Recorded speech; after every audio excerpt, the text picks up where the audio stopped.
Welcome to Tales from the Bridge. In this episode, we are talking with Cory Doctorow. And if you're not familiar with Cory's work, go check out his fiction and his non-fiction. Everything Cory writes about is extremely informative to read, and in this case, very informative to talk about. So let's make our way over to the bridge.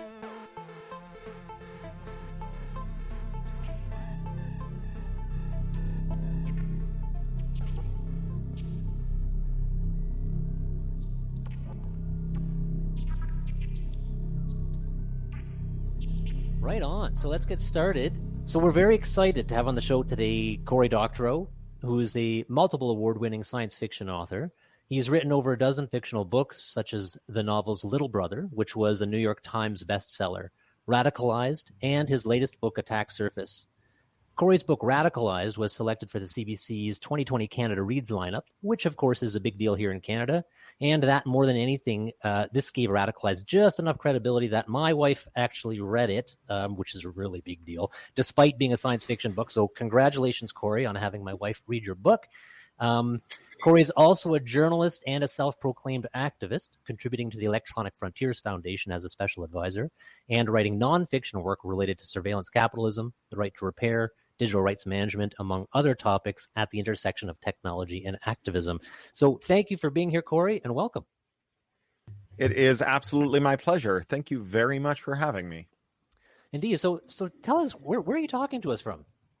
I'm in Burbank, California. It's the butt of many jokes. Beautiful downtown Burbank. It's a 100,000 person city in the San Fernando Valley that butts up against North Valley. So it's an interesting place in that it imagine if North York started at Bloor Street, right? So imagine if you had like autonomous city that had its own management. It was kind of a mid-sized city that was literally next door to a central area of a large major metro.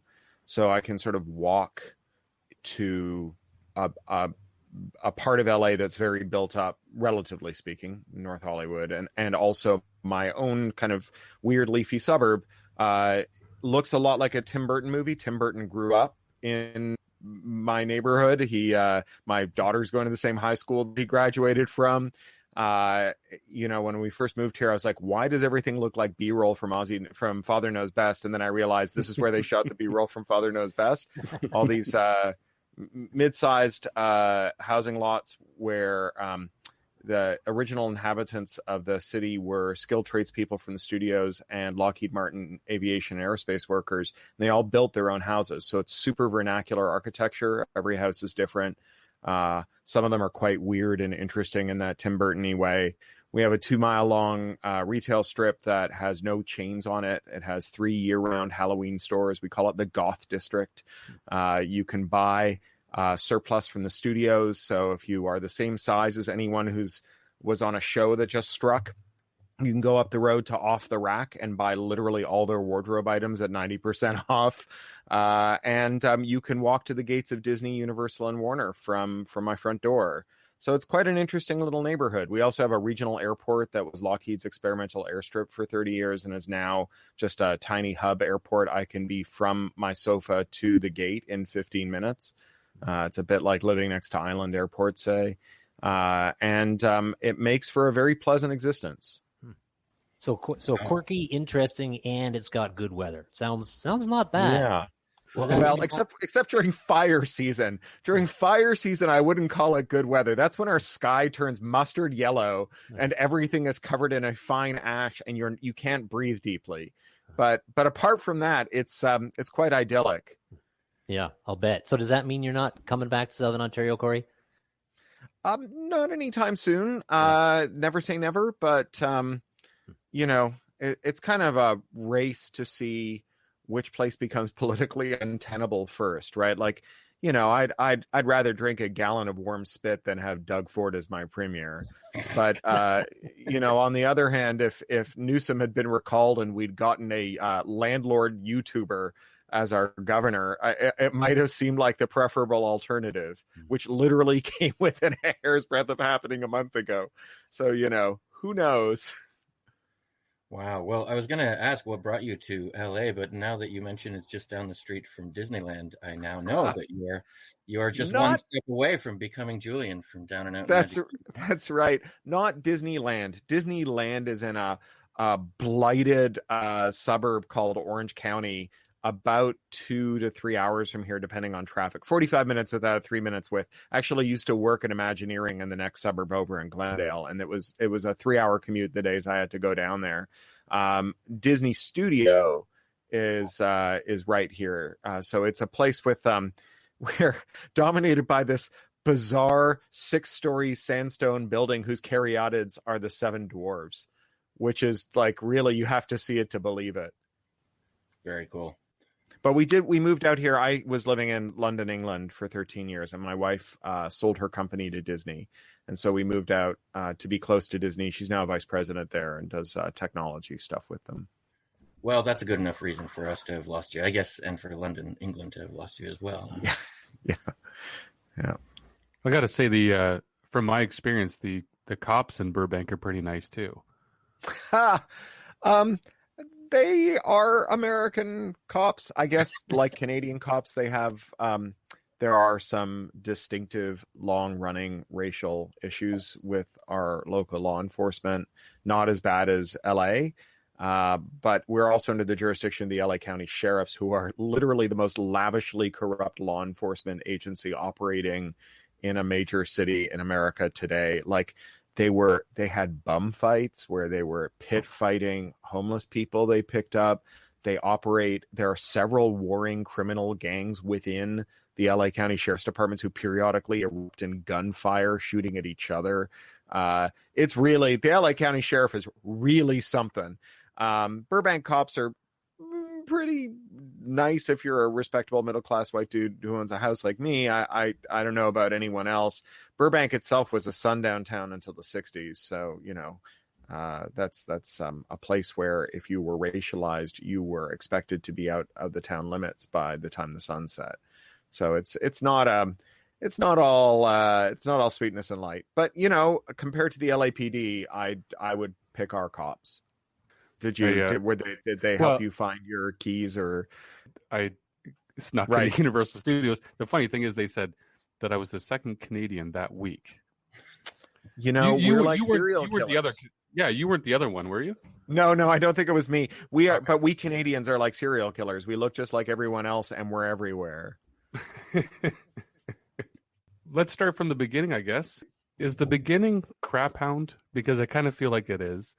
I found a copy of a book called Northern. Oh shoot! Is it Northern Lights? No. Stars or Suns? Northern Suns. Yeah, you got it. Northern Suns. I found a copy of this collection of Canadian science fiction short stories at the thrift store here in Guelph, and I thought that was extremely fitting because it had Crap Hound in it, which is your first short story that was published, I believe. And it's about thrifting, and I love thrifting, and I found it at a Guelph thrift store. Actually, it was the Goodwill, which you even mentioned Goodwill in that short story. Mm-hmm. Crap Hound was not my first story, but it was my first professional publication. I sold a story to On Spec, the Canadian magazine, when I was 17. That was my first sale. And I actually sold a story to Asimov's before Crap Hound came before I sold Crap Hound, but Crap Hound came out in Science Fiction Age first. So the Asimov's had a much longer lead time. So it was my first professional publication. That is to say, a publication at a word rate in excess of 10 cents a word, which is what was considered professional rates in those days. Still amounts to an absolute pittance, even by the standard of the day. And it was a story that was very widely read and reprinted. As you say, it was in that anthology. It was in a couple of the year's best books. It drew all kinds of praise and really made me feel like I'd made a debut after many, many years of submitting in great obscurity and selling to very small markets. I remember being at a science fiction convention in Philadelphia with Gardner Dozois, who was the editor of Asimov's and was one of the most, decorated and celebrated editors of the day. And he said it displayed a rich Bradburian vein of nostalgia. And I was like, boy, give me more of that. It was the kind of encouragement that actually, I can quote it now. 20 some years later, it really does stick with you, that kind of encouragement. So I wrote that story as one of many stories I had written, and workshopped it with some of your other guests. Carl Schrader was one of my workshop mates in those days. Rewrote it and put it in the mail.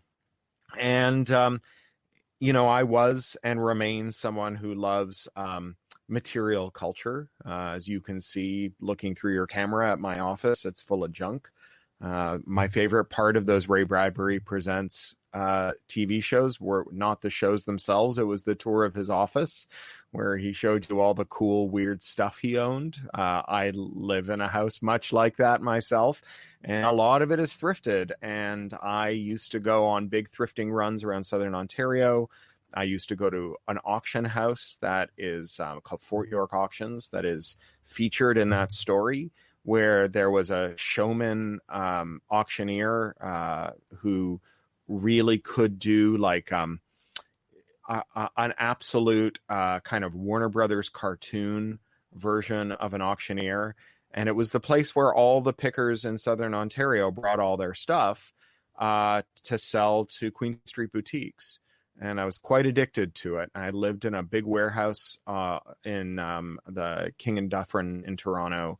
I had a big 2,000 square foot space, me and my ex, and we had 20-foot tall ceilings, and we just filled it with weird crap because that was how we rolled. And so the story was quite autobiographical, quite a meditation on like what material culture means, what it means to find used goods and to appreciate them because they're used, because they're worn, to like their tool marks and their wear marks and so on, and to value those for what they tell you about it. I had worked at the science fiction bookstore in Toronto, Baca Books, and as when I would buy used books from people who brought them in, the ones that were in the roughest shape were the ones that gave me the most joy. Right? They had all this history. They were, and that you could write a Walter Benjamin essay about the kind of divergence from mass-produced object to an object that has been in circulation for some time that becomes something distinct from its mass-produced origin. It becomes its own thing. And then upstairs from Baca, in a tiny, weird apartment that you could only access through the storeroom, was this wonderful guy named Tom Robe. And Tommy was a legendary Toronto street photographer who took pictures of everyone and everything, all the clubs, all the scenes. He had pictures of William Gibson in the 70s wearing platform shoes and a disco suit. Like, he had everything. And Tommy's main source of income was as a picker. He would disappear and come back into the store carrying bags of books and weird junk he'd found at Goodwill and so on. So I was kind of surrounded by these people as well. And giving a lot of thought to material culture, especially in those early days of the internet. So that was a story from the mid 90s, early 90s. And so thinking a lot about, the dematerialization of the world, its disappearance into the digital realm, and at the same time, the absolute transformation of the physical world. Gibson says that eBay normalized the world's attics.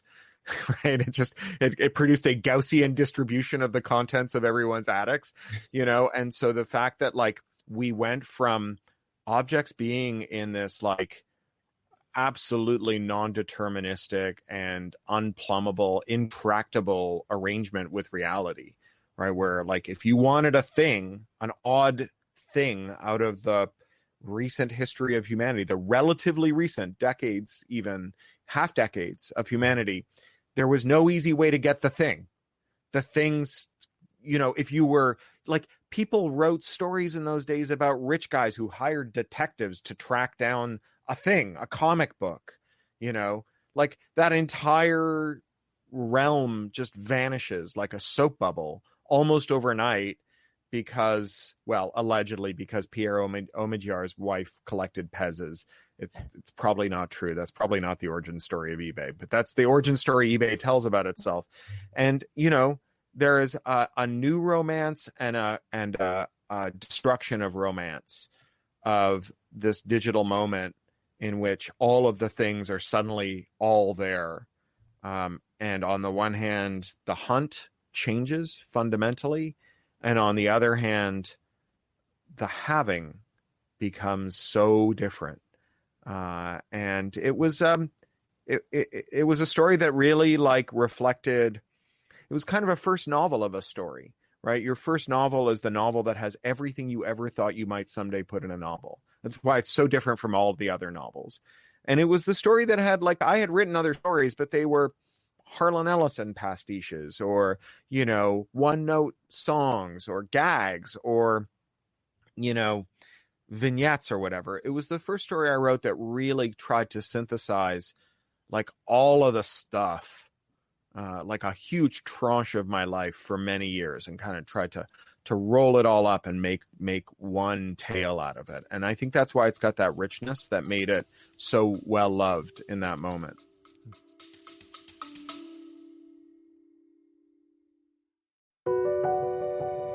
Ever wondered what it takes to make it in the movie business? Peel back the curtain with 4-6 Success Filmmaking. 4-6 Success Filmmaking is where filmmakers share their stories and the secrets. It's beyond competitive out there. There have been movies that it's taken me 10 years to get made. Don't wait to create. You've got to just keep making stuff. Tune in to 4-6 Success Filmmaking for your dose of cinematic realness, direct from the voices that have lived it.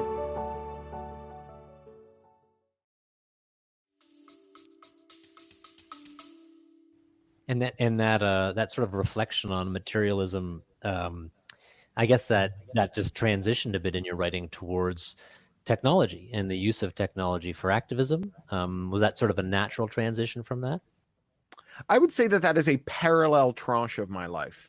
That although they converge, right? So I have books like Walk Away, that's this utopian disaster novel, right? It's about people in the Niagara Escarpment who have walked away from the economic, wildly unequal, unsustainable, ecocidal mainstream culture, and just move to brownfield sites and use drones to find garbage and then piece it together to make high-tech, fully automated luxury communist resorts. And when some weird, Weston or other, fine old Ontario family plute who owns that that patch of blighted land shows up and says, "That's my poison dirt you've built your onsen on," they go, "Okay, well, we'll just go somewhere else and find some other poison dirt. Ontario's got a lot of it, and it's got a lot of garbage that we can build stuff out of." And so, those two threads converge in books like Walk Away. But the technopolitics stuff was also a big part of my life all my life. My dad's a radical computer scientist, a Marxist, union organizer, and a computer scientist mathematician who brought home teletype terminals connected to mainframes at the U of T in the 70s, and then an Apple II Plus in 79, and kind of kickstarted me into it. And we used to go, you mentioned my book Down in the Magic Kingdom, we used to go visit my snowbird grandparents in Fort Lauderdale, and there was nothing to do there because they lived in a gate-guarded seniors community called Century Village that my dad used to call Cemetery Village. And so we'd borrow my grandparents' giant air-conditioned land yacht and drive 3 hours to Orlando for a couple of days and go to Disney World. And we'd walk around, and, the conversation with my dad tilted heavily towards, imagine what this would be like if it were owned by the people who used it, right? If it were democratically controlled instead of controlled by a company in this paternalistic way. After the revolution, we will still have Disney parks, but they'll be the people's Disney parks.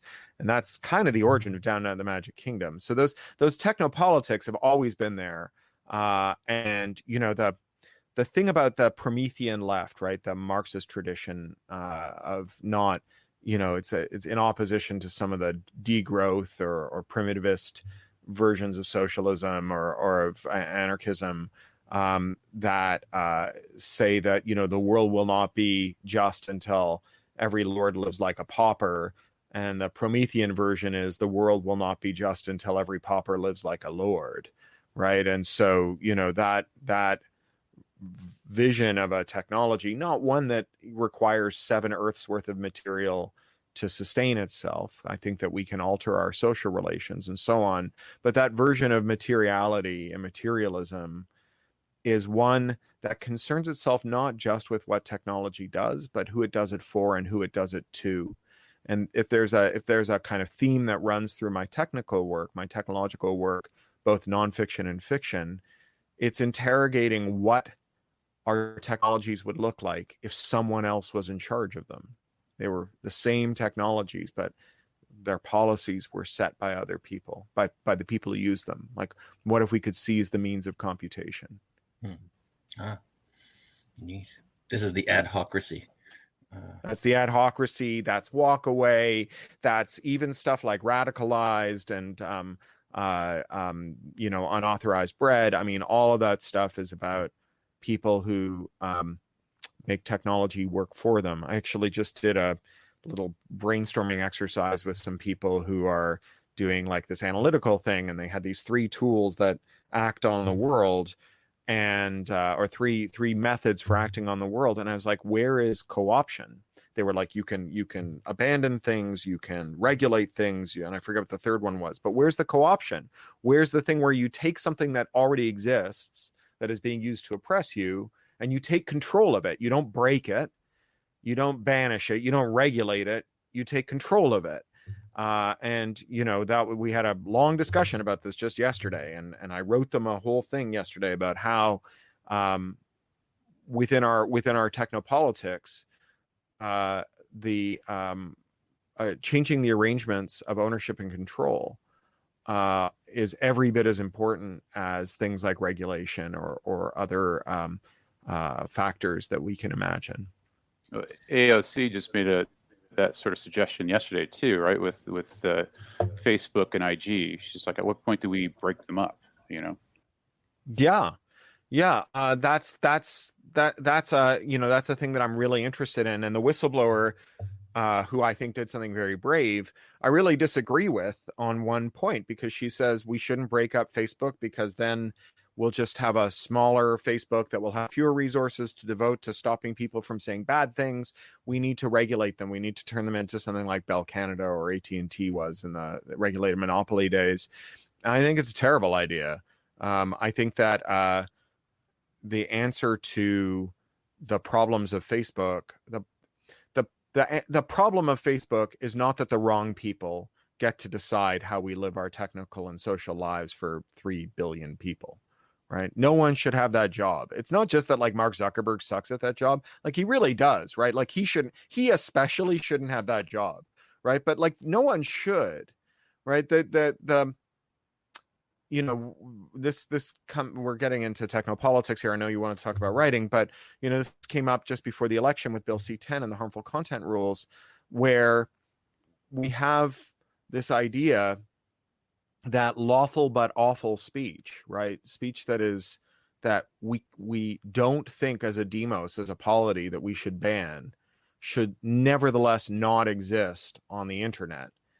And, I'm not a free speech absolutist. Like, I'm okay with us coming up with rules about what people are and aren't allowed to say. I'm prohibiting fraud and all kinds of things I'm down for, even incitements to violence and whatnot. I just think that, like, it is cowardly and dangerous to, rather than sit down as a demos and create rules for speech, to instead say this speech is permitted, but you can't say it. Right. And to say like this speech is permitted, but anyone who hears you saying it has to throw you out. Right. That is like an absolutely bonkers way of running a speech regime. If you think that a regime that tells a couple of hegemonic giant American companies run by sociopaths to monitor and block speech, not based on whether it's legal, but whether it's unpleasant, is only going to affect Maxime Barnier and his, anti-vaxxer, neo-fascist, crypto racist cohort. and not people that you might agree with, you're wrong, right? And what's more, Maxime Barnier's got deep-pocketed funders who will help him navigate whatever kind of actual civil procedure or pseudo-civil corporate procedure where you have to go to Facebook court to defend your speech that exists. Whereas like people who have the least in this world are going to be the ones who are going to be the most targeted and have the least ability to alter those arrangements, to challenge those arrangements and challenge the findings of big tech platforms. So, when it comes to, the whistleblower and saying, oh, we just need the big tech platforms to be big, I think it's wrong. I think we need federated, smaller platforms where groups of users can take control of their technological destiny, right? Where they can make their own choices about what is and isn't appropriate. Like, there's plenty of content that is legal that I don't want to see. And I'm happy to belong to a community that has norms about whether or not to see it. I just don't want to say that no one else can have a community where those things can be seen. I had a hip replacement recently, as I discussed. I made the terrible mistake of watching a video of a hip replacement surgery afterwards while I was recovering. I seriously could have lived my life without that. I don't want to ban hip replacement videos. I just don't want to watch it again the next time I'm having one, because I'm getting the next one done in January. Yeah, the last thing in the world you want to know about is what's actually happening during surgery, for sure. Yeah. Hey, related to that, like when you're talking technopolitics, when you're working this into stories, you're a good storyteller. You tell the story as well, and you do this great. I visualize this Venn diagram when I read your stuff, and there's this one circle, and they're overlapping circles. One is telling a great story. Another one is education for your readers, teaching them about some of these technology topics, and the third one is kind of advocacy. And I see your writing kind of smack dab in the middle of that, and I feel like that's a really difficult balance to manage. I don't know if you have an explicit process around that. Do you ever find yourself deviating in one direction or another around that? Well, I think the key phrase in your setup of the problem there that I would absolutely agree with is difficult. And so there is this kind of tradition of writing advice to have rules, right? Show, don't tell, there are all these kind of commonplace writing rules. And I was teaching a writing program, and I had a student, and she said, I have familiarized myself with all these writing rules that if you are a baby writer, people will, show you. And I can't figure out how it is that all these books that I enjoy, including yours, break the rules all the time. When is it okay to break the rules? And there's a kind of traditional response that you're supposed to give when someone asks that question. Oh, you have to know the rules to break the rules. That's how you make jazz. You have to know the rules to break the rules. I realized in that moment that was just wrong. That the actual thing that those rules were signposts for stuff that was easy to mess up, stuff that was hard. So if you're a critiquer or you're a writer and you've got a story in front of you and you don't know why it doesn't work, but you know it's not working, those rules act as a kind of checklist. Start with the stuff that's easiest to screw up and see if the author tried to do it, and then see if that's where they went wrong, right? Because it's hard to do good exposition, right? It's not that good exposition doesn't exist. Good exposition is great. I am here all day for, technical explanations in Neil Stephenson novels, right? And at the same time, I'm here all day for unmurdered darlings, because one of the standard pieces of advice for writers is to murder your darlings. But, to continue on Neil Stephenson, if you've ever read Cryptonomicon, there is a wholly superfluous 5,000 word exegesis on how to eat Captain Crunch cereal. That is an absolute delight, purely self-indulgent, and it is so great. And sometimes I just skip the rest of the novel and just read that. So it's not about knowing the rules so you can break them. It's about figuring out how to make stuff better by swapping out the stuff that's hard and replacing with stuff that's easier until you feel like the story works. And yeah, doing exposition and advocacy is hard because it can feel heavy-handed and it can feel, plodding and dull and unrelated to the story. But there is a kind of exposition that I do about technology that I think works really well. And it's exposition that takes some plot point that turns on a real limitation or capability of technology, not a fanciful one that has been dreamt up by an author in ignorance of how technology actually works, with the for the purpose of just having some plot area resolved, but an actual limitation or potential of technology, and explaining why the plot is has stakes, why the character has a hard problem to solve here because of this technology. And, that's a thing that has a long tradition in science fiction. There's a bit in Heinlein's Friday where he just breaks down orbital mechanics for 5 pages. But the difference here, and I have to admit, that is eye-glazing stuff for me. No offense to the physicists among us. But the difference between orbital mechanics and digital technology is that the capabilities and limitations of digital technology are the secret forces acting on your life every day that make your life wonderful or terrible every moment. And so it is revelatory to have a story and the exposition around it work together to illuminate something that is highly salient to you in a way that propels a narrative. And so that, I think, is the way that I managed to get away with it. Not everyone likes it. If you read my reviews online, there are people who are like, Cory Doctorow, blah, blah, blah, didactic, don't like it. But for the people who like it, that's what I think they like about it. And the advocacy falls naturally out of it, because once you lay out the way that technology can work and contrast it with the way that technology does work and illuminate the problems in that gap, then an advocacy position naturally emerges. And you're writing in a genre that's very forgiving for that type of writing. We were speaking with Peter Watts, and he said that, talking about the liberties that can be taken by authors, he wrote for 2 pages about the biochemistry of some microbe, and we said, well, why did you do that? And his response was really, I kind of wanted to.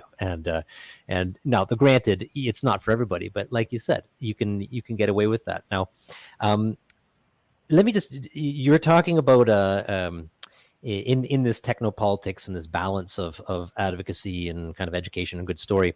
Little Brother is an excellent example of how you walked that line. And I listened to that as an audiobook while I was driving across Canada from Calgary through the prairies, and I was blown away with that balance. And I remember thinking to myself, gosh, I wish that I could read a version of Little Brother that is kind of related to 2020 technology and 2020 society. And then I found out that Attack Surface was out. And then I listened to that one, and I said, this was what I was looking for, an updated version, or a version that's more salient to today's kind of political and technological landscape. And can you talk a bit about that transition between kind of that series as you went through from Little Brother to Attack Surface and how things changed? Little Brother came out in 2008. It's a young adult novel about kids in San Francisco who live through a terror attack, and then as they're reeling from the trauma of a terror attack, the blowing up the Bay Bridge, they discover that the momentary flashpoint of a terrorist attack is only the preamble, and that the main body of what happens in a terror attack is the autoimmune response, when the Department of Homeland Security swoops in and turns your city into a kind of armored fortress police state where everyone is guilty until proven innocent, and they declare war on the Department of Homeland Security. They say, you know, we can't do anything about terrorists, but these guys notionally work for us. And they build a cryptographically secure network out of hacked Xboxes that they're able to communicate in private with. They run circles around the DHS and they kick them out, restore the Bill of Rights to the greater San Francisco area. And Homeland, its sequel, is similar, except that the adversaries that they face in that one are private sector beltway bandits. They're private spooks who are military contractors, and they live through a similar kind of experience. And those two novels, I say with great pride and probably not as much humility as I should have, those two novels really made a difference in the world. They were, bestsellers and widely translated. But far more important is that many, many, many, many people, cyber lawyers, cryptographers, security researchers, programmers, human rights workers, activists have come up to me and they said, I do what I do now because I read those books. Because reading those books made me simultaneously terrified about what technology might do to us and absolutely giddy about what we might do with technology. That, you know, they made me realize how great this could be if we don't screw it up and how terrible it will be if we do. And having that impact in the world was and is one of my great sources of pride. If you've ever seen the Snowden documentary Citizen 4, the one that won the Academy Award that Laura Poitras made, there's a moment where Snowden has to leave the hotel room in Hong Kong and he's running to a safe house hoping to get out of the country before he's picked up by the U.S. government. And he's grabbing stuff for his go bag. And one of the things he grabs is a copy of Homeland and stuffs it in his go bag. And he wrote the introduction to the reissue of Little Brother and Homeland. It's pretty amazing. So that brings me to Attack Surface. And Attack Surface is a standalone adult Little Brother novel. So it's not a sequel, really. And you can read it without the other two, and it doesn't really spoil the other two. And it's about a woman who is a character in the other two novels. She's kind of the frenemy of the hero of the first two books. Her name is Masha Maximov. And she, in the first book, is a teenager who, after that same terrorist attack, decides that she wants to help the Department of Homeland Security infiltrate these rebellious networks because she takes the threat of terror seriously. And in the second book, she's working with these Beltway bandits. And by the time we meet her in the third book, she's a cyber arms dealer. She's working with companies similar to NSO Group, which, you know, the Canadian billionaires have a major stake in. She's working with companies similar to Hacking Team and Palantir. She makes cyber weapons and sells them to the worst dictators in the world so that they can neutralize pro-democracy movements. And she's compartmentalized her life. She has gotten to this place by starting from a place of what I think of as misguided but sincerely held moral beliefs about needing to keep her neighbors safe in her hometown and making one compromise after another, each one only just a little more flexible than the last, only just a tiny variance on the last. She's walked so far from who she was that she just doesn't recognize herself in the mirror anymore. And that's the thing that I think a lot of us relate to. We are not the people we set out to be, and the way that we got here, the parts of our lives that we're not happy about, the way that they came into being, often are the result not of just one day flinging yourself off a cliff and, you know, growing a goatee and becoming evil universe you, and instead are about a gradual erosion of your principles, one step at a time. And she has this moral reckoning in country, in the former Soviet Union, where she has engaged in this incredibly self-destructive act where in the day she installs spyware for the dictator, and at night she teaches pro-democracy activists how to avoid it. And this catches up with her. It's the kind of thing that you do when you want to be caught, when you want to be stopped. And she ends up going home to San Francisco, running out of the country. And when she gets there, she discovers to her great horror that her childhood best friend, who she's gone back to see, who's now a Black Lives Matter activist in Oakland, is being targeted by the same cyber weapons that she spent her career developing, maintaining, installing. and she has to figure out what to do about it.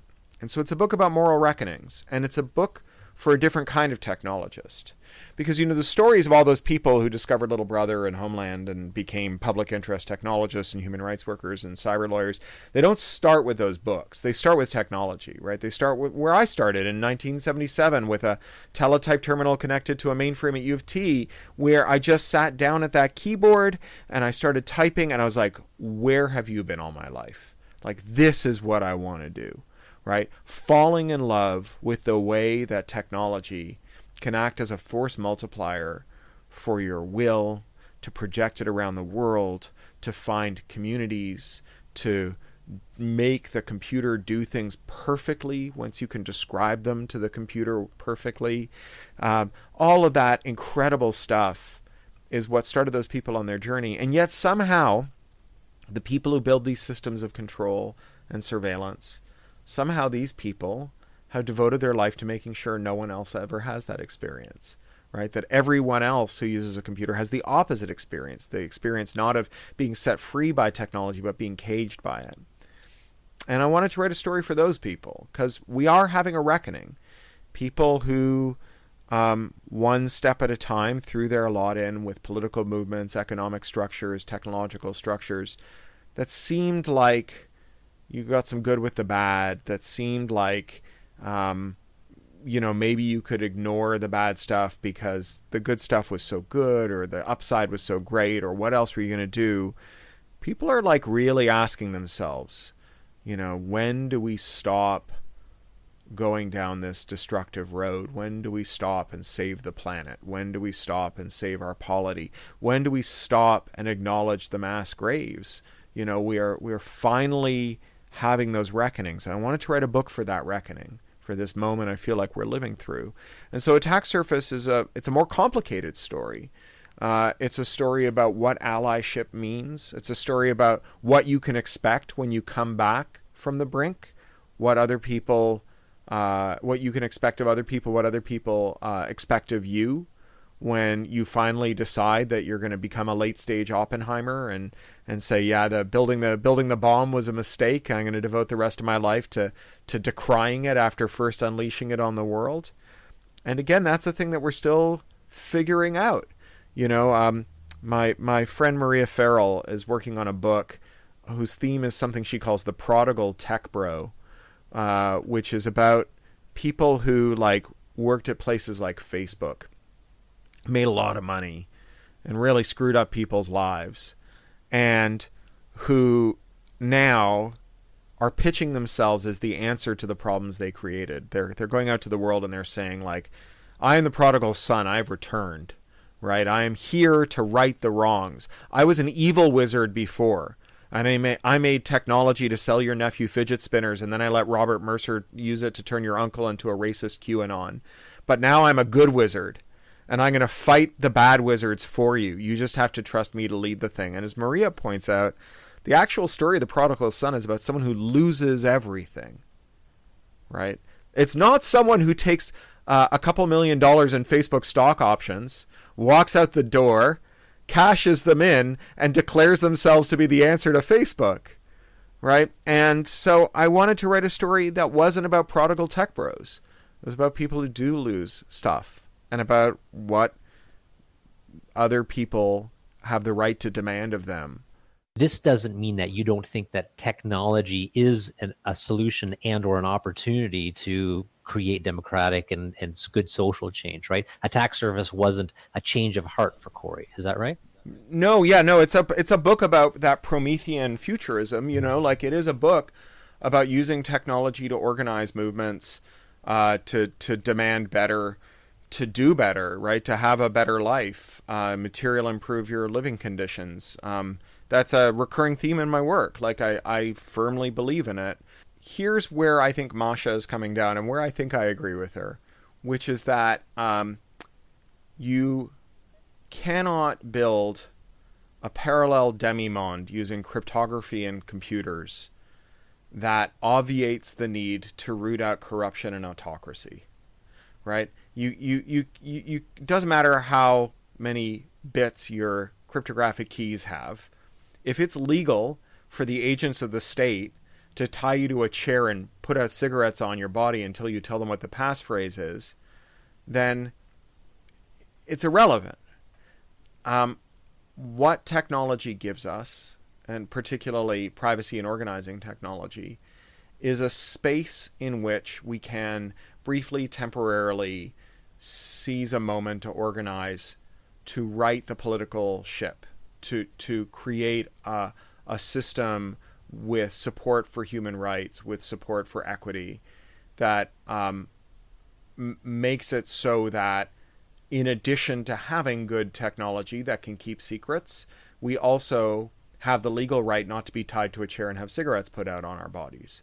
And those two things, neither of those things are themselves sufficient, right? Those two things need each other, because as we have seen, even polities that are organized around a notional respect for human rights can take turns to the autocratic with surprising speed. So we need to have the tools by which we can organize to resist that. And also, as we've seen, merely having those tools does not stop, the King of Bahrain from just ordering everyone who has an encrypted conversation they can't decrypt to be just thrown in a pit, right? Like those two things need to work together, and those two things complement one another. Human rights defend good technology defends human rights. And that path to autocracy, or authoritarianism, sometimes that's through the people, like with misinformation and populism.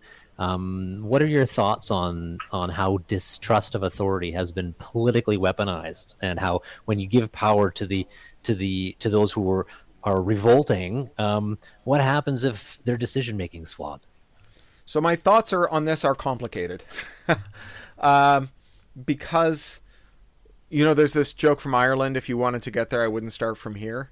There's a problem with the framing that says, now that people don't trust institutions, they are liable to conspiratorialism and cults of personality, because it doesn't ask why people don't trust institutions or whether they should. So taking the U.S. examples, because I haven't lived in Canada in a couple of decades, but you fill in the details with your own Canadian version, maybe with SNC Lavalin or whatever. When, the FDA says we have assessed the COVID vaccines and we consider them to be safe, I happen to think that's true. I am fully vaccinated. I want everyone else to get fully vaccinated. But when someone says, wait, isn't this the same FDA that when a family of billionaires, the Sacklers, who are kind of hereditary drug dealers, their grandpa had invented benzo marketing, came to them and said, opioids are safe and you should let doctors prescribe them. And moreover, you should terminate any kind of enforcement that might catch pill mills in towns of 300 people that are distributing 1 million pills a month. And when those people went on to start an opioid epidemic that has now killed 800,000 people and made $12 billion for their family in doing it, most of which they got to keep in a bankruptcy settlement where they took the company bankrupt but discharged all of their own civil liability for the hundreds of thousands of people they murdered. That FDA is the FDA whose process you're telling me is orderly and trustworthy. And that's the basis on which you say vaccines are safe. Because ultimately, some of us, Peter Watts, may have the cell biology chops to assess the efficacies and safety of a vaccine. But even Peter, who is a very smart guy, cannot assess whether he should get into a Boeing 737 MAX now that the FAA has certified them safe. And I think he's something of a stepfather to his partner's kids, so he can't assess whether his kid is going to be an ignoramus after going to Zoom school for a year. He's not a pedagogist. And he also doesn't know, well, maybe Peter could figure out whether the food safety codes at the restaurant that he's eating at are good, so whether he can expect to be dead of his dinner by breakfast. But he probably doesn't have the metallurgy chops to assess whether the building codes that specify the reinforced steel joist over his head are sufficient to keep the building from falling down and killing them. But even the brightest people we know can't just do the research for themselves, right? We have to have a process, right? We have a process, it's the scientific method backstopped by sound regulation. So, you have people who have like multiple contradictory claims about these highly technical issues that are matters of life and death, right? They go before a neutral adjudicator of experts, independent panel of experts. They hear the evidence from all parties. They recuse themselves where they have conflicts. They determine an outcome based on their hearing of these experts. They explain their reasoning, and then they offer a mechanism by which that reasoning can be revisited in light of new evidence, right? That's the box that the finding goes in. So I can't assess the finding. I can't assess whether vaccines are safe, whether I should get a 737 MAX, whether my ceiling is going to fall in on me. I can assess the soundness of the box that finding emerged from, right? Are the people neutral experts? Did they recuse themselves? Did they have conflicts of interest? Did they show their reasoning? Did they revisit their conclusions in light of new evidence? And if I can trust the sturdiness of the box, then I don't have to understand what happened in it, right? And ultimately we have to trust the sturdiness of the box, because no one has enough interdisciplinary knowledge to just go it on their own, to actually look inside the box. We're just going to have to trust the shape of the box. The box isn't sturdy. The box is terrible, right? And it's been in steady decline, right? Our truth-seeking exercises look like auctions these days, right? How did Boeing fly the 737 MAX in the first place? Well, it's part of a hyper-concentrated aerospace industry whose regulators are all drawn from its senior executives, and they were given self-regulatory and self-certification authority, right? That's how we got there, right? Like, it's not a mystery, like how they built a plane that fell out of the sky. They built a plane that fell out of the sky because no one asked them to show their work when they said it wouldn't fall out of the sky. And so they cut corners, right? Like, it's not like a conspiracy theory. It's just corruption. And so if you don't trust the box, if you don't trust the institutions, you enter a state of epistemological chaos. You enter a void where you have to know the answers to these questions. Should I wear a mask? Should I send my kid to Zoom school? Whatever. You have to know them, right? Because if you get them wrong, you could die or ruin your life. And you have no way to know the answer to those questions. And so people look for other people who sound like they know what they're talking about. People who seem to share their values. People who say things that are demonstrably true, right? Like, one of the things that I'm convinced won Donald Trump the 2016 election is he said the system was rigged.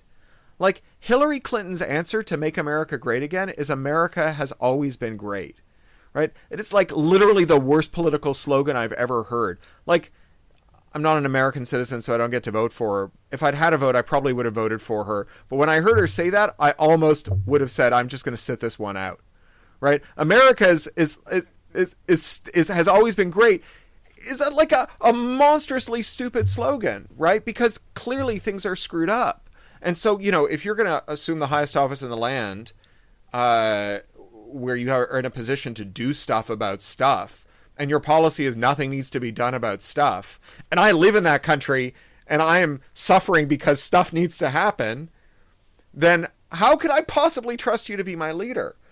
And so, obviously the system is rigged. Obviously Trump helped rig it. Obviously he was just going to rig it more, but at least he said it was rigged. Right? It's like a Douglas Adams towel joke, right? Like, if you've got the towel, they assume you've got the toothbrush and the train ticket and the wallet and all the other stuff. If you are willing to say the one true thing that everyone else who's stuck inside the Overton window won't say, then maybe people will believe you when you say other stuff, when you say outlandish stuff.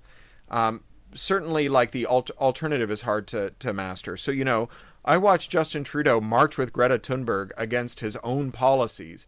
And I just sit there going like, Justin, if only you knew someone in a position of power in Canada who could alter these policies, like, you should write a letter to the Prime Minister and tell him how bad his policies are. Maybe you and Greta could sign it together, So, like, I do think that we have a crisis. It's like a real crisis. The people I love very dearly, people whose happiness, their happiness is important to my own, have fallen into conspiratorial mindsets that have opened a rift between us that it's entirely possible will never heal, right? We may never have the relationship that we had before.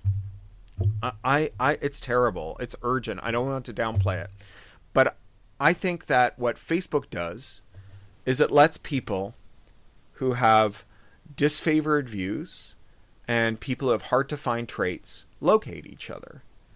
And it helps people who have something to say to people who have disfavored views or hard to find traits find each other.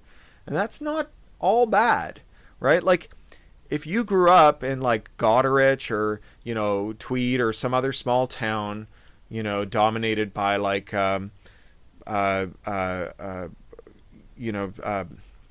I thinking? Pentecostalists, super conservative Christians. And you knew all your life that there was something about your identity that you didn't even have a word for, but that made you not like the people around you. You couldn't even talk about it. And you start typing some words into a search engine or a social media site, and all of a sudden you find people who not only know the word, bi, queer, trans, ace, fluid, but they also they're living a life, right, where that identity is okay, where that identity is not a problem, it's a feature, it's not a bug, right? And you can join their community, right? You don't just get to read the dead palimpsest of their journey of self-discovery. You get to join a community of support. It completely transforms your life. It's a wonderful thing, right? If you think something heterodox like Black Lives Matter or austerity is bad for the nation, or our country is riddled with mass graves of children who were stolen and then left to die or murdered, you can use networks and the people finding tools built into networks, which are an epiphenomenon and part of their advertising orientation, because the point of an advertising network is to find people with hard to find traits. You want to sell a fridge, you have to find someone who's looking to buy a fridge. Median person buys one or fewer fridges in their whole life. It's a super hard to find trait, right? So you have all these proxies read a refrigerator review, and the surveillance platforms take note of that and they sell that to advertisers, right? Targeting. So these systems are optimized for that kind of targeting. And so if you're looking for people who've been traumatized by corruption, which is another word for conspiracy, because you yourself have a conspiratorial view, either one that's sincerely held or just because you want to sell them essential oils or crystals or, magic 5G shields, you can do that, right? You can do that with these networks. And the way that and this is not me saying, to get the good, you have to get the bad. What I'm saying is that if you want to reduce the number of people who find each other to form conspiratorial communities that are corrosive and dangerous, that rather than making it harder for people who share views to find one another, we should make the whole business of conspiratorialism less plausible by having systems of upright and honest governance in which we limit the power of firms to suborn their regulators, partly with muscular antitrust enforcement and partly with strong regulation, other forms of regulation, and in which we tolerate no corruption, even for political ends, even when it's your guy doing it, even when calling out SNC-Lavalin means that you lose Quebec in the next election, right? That is, I think, it's a long journey. It's not easy, right? If it were easy, we'd be doing it. The fact that it's hard doesn't mean that there's an easy way that we're leaving aside. And if all the easy things we can think of don't work, we shouldn't do them, right? Looking for your keys under the lamppost is dumb. So, it's hard. It's a long journey. We took 40 years of neoliberal rule to get here, 40 years of dismantling systems of corporate control and allowing the subordination of regulation and evidence-based policy to corporate whim. And it's going to take a long time to get shut of it. And we're going to be doing it while everything's on fire or flooding, while zoonotic plagues are sweeping across the land, and while people are profoundly traumatized by the injustice in the system.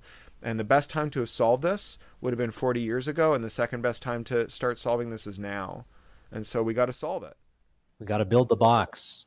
Robert Charles Wilson has this idea of affinities, different groups of people that like to kind of are similar in their mindsets and their ideas, and and so you're talking about kind of these networks, these affinities of people who have different ideas, and the idea that the box is broken and that we can't trust the box is this huge group, this huge network, and especially in in a nation where life, liberty, and the pursuit of happiness is kind of the dominant approach, rather than, say, for example, peace, order, and good governance, which happens to be the nation that we're in. That's a challenge. I mean, how could you rebuild that trust? Like, because that's where it starts from, right? Policymakers aren't going to rebuild the box unless there exists this political will. So, this question of ideology, of what separates right from left, is one that I've also given a lot of thought to in my work. It shows up in Mask of the Red Death and Radicalized. It shows up in Walk Away. And it shows up in my upcoming book, The Lost Cause. And the three definitions that I like that separate right from left, one goes directly to this, which is Stephen Bruce, who's a wonderful fantasy and science fiction writer. He says, ask someone what's more important, human rights or property rights. And if they say property rights or human rights, they are on the right, and everyone else is on the left. That's not a bad definition, I think. If you conceive of property rights as a human right, that has to be balanced, as opposed to an instrumental tool for achieving human rights, like shelter, adequate nutrition, education, material necessities, material luxuries, and comforts. If the point of a property right is to arrange those things rather than a thing unto itself, then it becomes obvious that if someone has lots more than they can use and someone else has less than they need, that the system has a distributional problem, and that whatever system produced that distribution needs to be reoriented so that it produces good distributions, right? If everyone is homeless and one person owns a bunch of empty homes, that is a poor distribution. The system by which those empty homes were acquired by one person and that the other people there can't live in them didn't come down off a mountain on 2 stone tablets, right? It was designed, and it was sold to us as the way in which we would have the highest degree of common prosperity, right? The best way to ensure everyone got a home. If people aren't getting homes from that system, then we need a different system, right? So that's a very liberating realization. If you can free yourself from property rights as a human right and think of property rights instead as an instrument for attaining human rights, whose parameters should be determined and redetermined from time to time to maximize human rights outcomes, that gets you a long way down the road. Another definition that I really like comes from a political scientist called Cory Doctorow, who wrote a book called the Reactionary Mind. And he says that since the French Revolution, we've really only had one definition of right and left. If you are on the right, then you think that some people were born to rule and everyone else was born to be ruled over. And this is what binds together different forms of right-wing ideology. You might be a dominionist who thinks that non-Christians were meant to be ruled over by Christians, and that women were meant to be ruled over by men. You might be an imperialist who thinks that your country should conquer other countries. You might be a so-called libertarian who thinks that maybe you shouldn't have imperial wars, but that bosses should be able to control their employees' lives, right? That democracy should stop at the factory gates. You might be one of any number of a monarchist, right, who thinks that depending on which orifice you emerge from, you should be in charge or not, or a white supremacist, right? All of these different theories, what they all share in common is they all look like Plato's Republic, right? There's a group of philosopher kings who sit at the top, and everyone else is at the bottom. And if you let the people who are destined to be ruled, if you artificially promote them to a position of rulership, if you subvert whatever mechanism determines who should be ruled, right? If you break the meritocracy with affirmative action, then you don't get a system where everybody gets a chance of being ruled. You end up with misrule, because those people just are not capable of either self-rule or rule over the rest of us, and they will break the system and we'll all be poorer for it. That's the Cory Doctorow version of it. And then the final version comes from a message board commentator who uses the pseudonym Frank Wilhoit. And he says that conservative ideology consists of precisely one proposition, to wit, that there must be an in-group whom the law protects but does not bind, and that there must be an out-group whom the law binds but does not protect. And I think when you consider those three definitions, property as a human right, some born to rule and some to be ruled over, and that the rule of law applies differentially to the people who are born to be ruled and the people who are born to be ruled over, something that we just saw in the new giant tax leak, the Pandora Papers, where we see that there's a perfectly legal secondary system of finance laws that says that if you're rich, you don't pay taxes, right? Like, it's not that it's illegal, right? Most of this, like, you read the coverage, BBC, whatever, they're all at great pains to say none of this broke the law, or very little of it broke the law. It's just that they have a different set of laws, right? A secret set of laws that they get to use that are different from our laws. And it's not secret because they know we'll be delighted and they don't want to spoil the surprise, right? It's only secret because they know that if we knew about it, we'd insist that it be dismantled. So, that I think defines the world that we live in. And it's not so much a matter of freedom, right? It's a matter of equities, right? Like, how do we balance certain freedoms, like the freedom to have the cognitive space to think about what you want to do with your life because you have your shelter and your health care and your education and your nutrition taken care of, and versus the freedom to own property and not pay tax so that other people don't get to have those things. And neither of those are an anti-freedom or pro-freedom position unto themselves. They're a balancing of different kinds of freedoms. Now, I'm not the first person to observe these, right? There are long debates about liberalism and positive and negative freedoms. But, for me, the thing that really settles the argument is that we are sold market economies as distributionally efficient for common prosperity.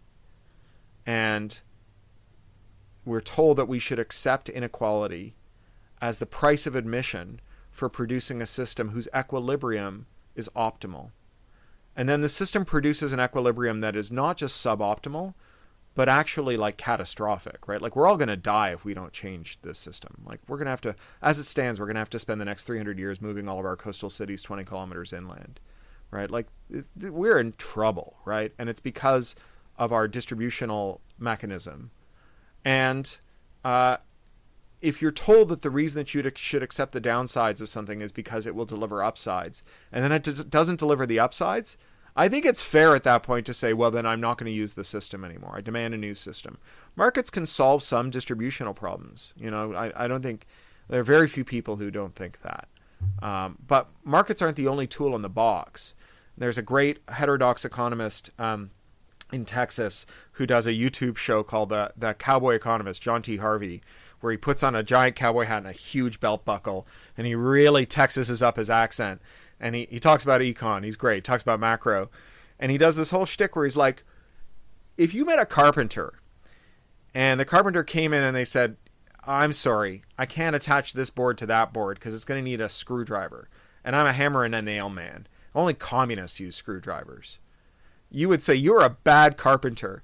And if you meet an economist who says, I'm sorry, this distributional problem cannot be solved because it requires a non-market intervention, and I only believe in market interventions, they're a bad economist, right? Markets are tools. They're one of the ways that we solve distributional problems. They're not the only way. And in fact, markets are like absolutely 100% reliant on non-market distribution systems.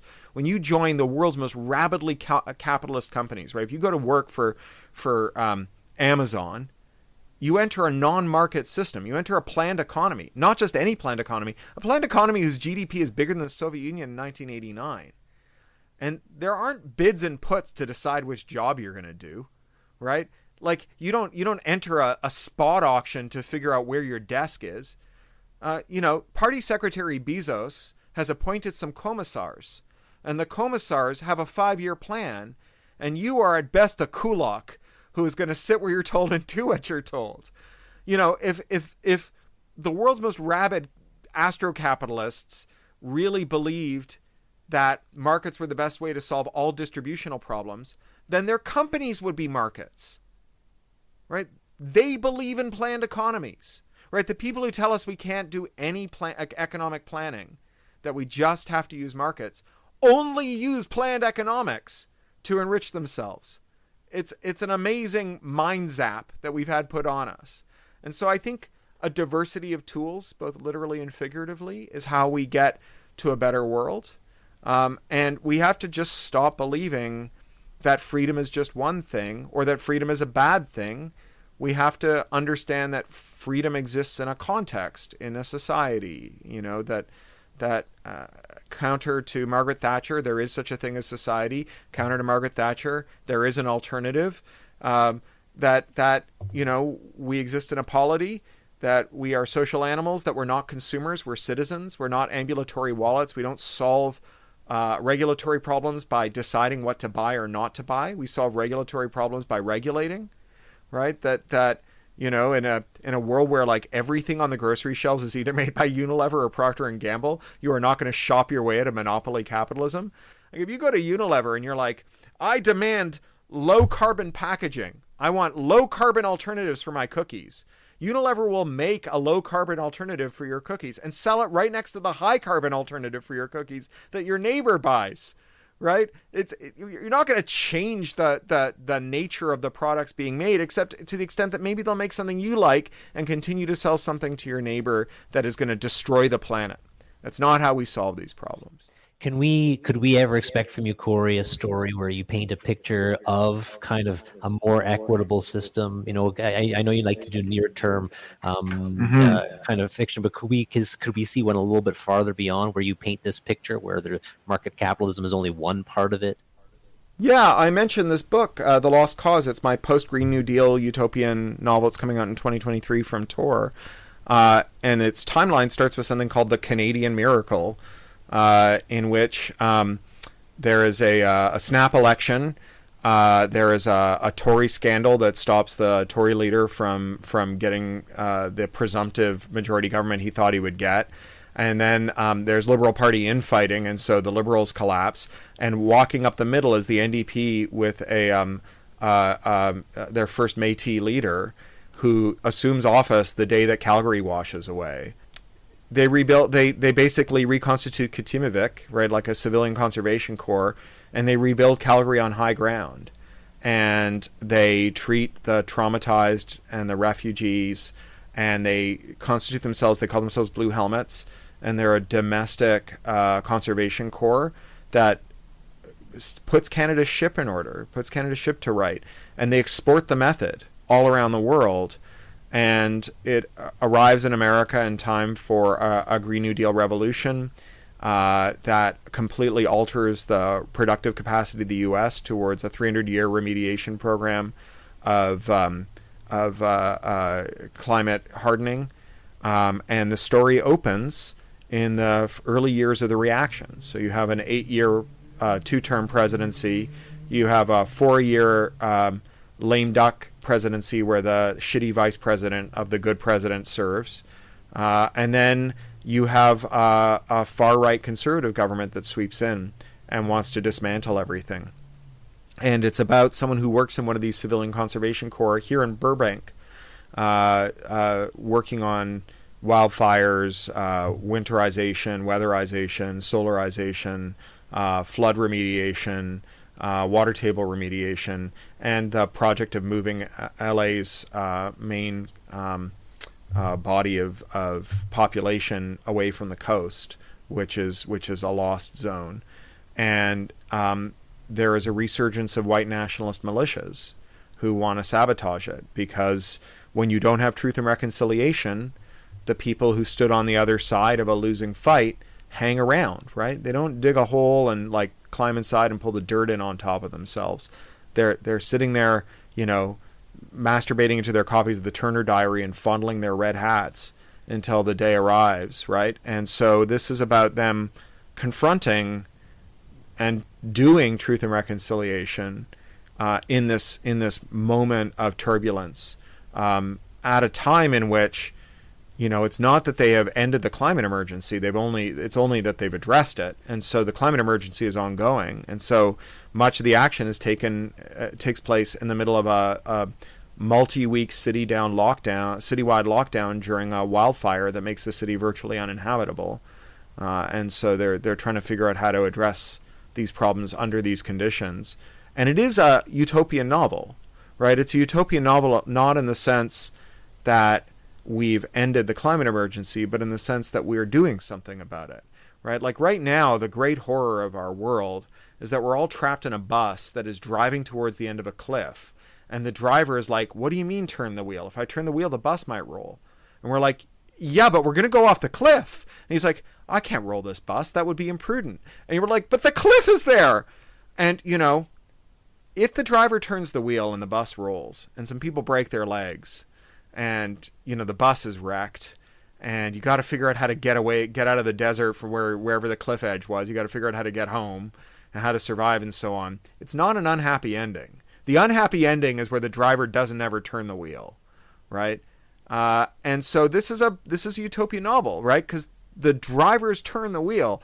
Things are still monumentally fucked up, but at least we've acknowledged that, and we're like trying to chart a course out of it, as opposed to insisting that if we just wait long enough, the market will produce geoengineering as a Pareto optimal outcome of independent actors working without coordination, and then we'll just not have a climate problem anymore. So the book is about crashing the bus. The question is, do you turn left or do you turn right? Ah, very good. That is, in fact, the question that they're wrestling with. That is literally the question they're wrestling with. Well said. Yeah. Oh, that is certainly a book I'd love to read. Yeah, me too. In Radicalized, you dedicated it to your parents, and you told us a little bit about your dad earlier. And I hope if we get to talk to you again, we'd love to hear about your mom next time. Sure. They're both great. My mom was an abortion rights organizer from the early days. The first picture of me to ever appear in the newspaper was being held aloft by Dr. Henry Morgenthaler when I was 4 years old. I grew up with great radical fighting parents. And my mom was a kindergarten teacher for most of her life, and then an early childhood educator, more generally a pedagogist. My parents both are doctors of education, and they train teachers. Amazing. Well, the dedication in that book is to your parents, who taught me why we fight. This isn't the kind of fight we win. It's the kind of fight we fight. And that just gives me chills every time. And I really appreciate your courage for doing that. But I love that what we've heard today, a little bit from you, is that it is a fight that maybe we can win one day. And I really appreciate your contributions to guiding us in that direction. Well, thank you. It's been a delightful conversation. I really appreciate you folks inviting me on. And I'm looking forward to hearing how this turns out when you edit out all the times that the technology failed us. Yeah, technology did fail us a few times during that recording, but we made it work, right? Wasn't too bad. All right, Cory Doctorow, such an interesting person to speak with. I hope we can speak to him again because there's so much more to talk about. All right, thank you for joining us, everyone. Until next time.